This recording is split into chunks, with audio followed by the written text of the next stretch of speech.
दे रही। तभी यूमी को खिड़की के कांच पर एक परछाई नजर आई जिसने बड़ा सा हैट लगा रखा था। ये तो वही हैट वाली लंबी औरत है जो मुझे बाहर दिखाई दी थी। मतलब वो मेरा वहम नहीं था, सच में वहां कोई था। अचानक उसे फिर से पो पो पो की आवाज सुनाई देने लगी। यूमी ने अपने कानों पर हाथ रख लिया और जमीन पर बैठ गया। उसे कुछ समझ नहीं आ रहा था कि वो क्या करे।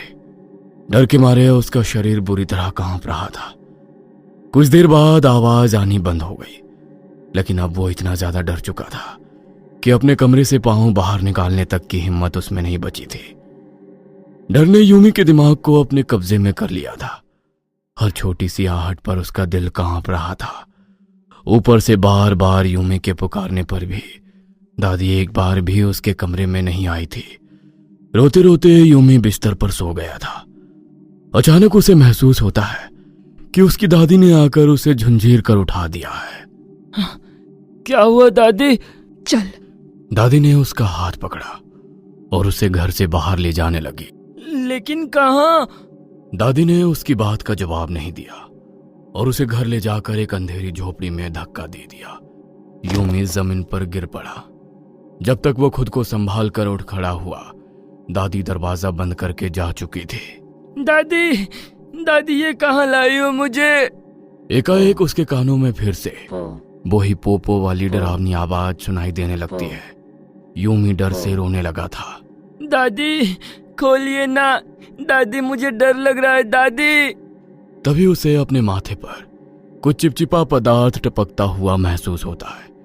वो गर्दन उठाकर देखता है तो उसी छत से उल्टी लटकती एक डरावनी औरत नजर आती है। उसके सर पर हैट थी, चेहरा सफेद और आंखों की जगह गहरे काले गड्ढे थे। यूमी ने अपने हाथों की ओर देखा, वो खून में सने हुए थे। यूमी के मुंह से चीख निकल पड़ती है। अचानक उसकी नींद खुल जाती है। वह पसीने में भीगा हुआ था और दादी उसके मुंह पर पानी के छींटे मार रही थी। ये क्या कर रही हो आप? शोर मत करो वरना वो फिर से आ जाएगी। कौन दादी? वही 8 फुट वाली लंबी औरत, देखा है ना तूने उसे? उसने तुझे पसंद किया है। अब तुझे जाना होगा। दादी मैं कहीं नहीं जा रहा, मुझे बचा लो दादी। आप ये क्या बोल रही हो? अच्छा ठीक है, मैं कुछ करती हूँ।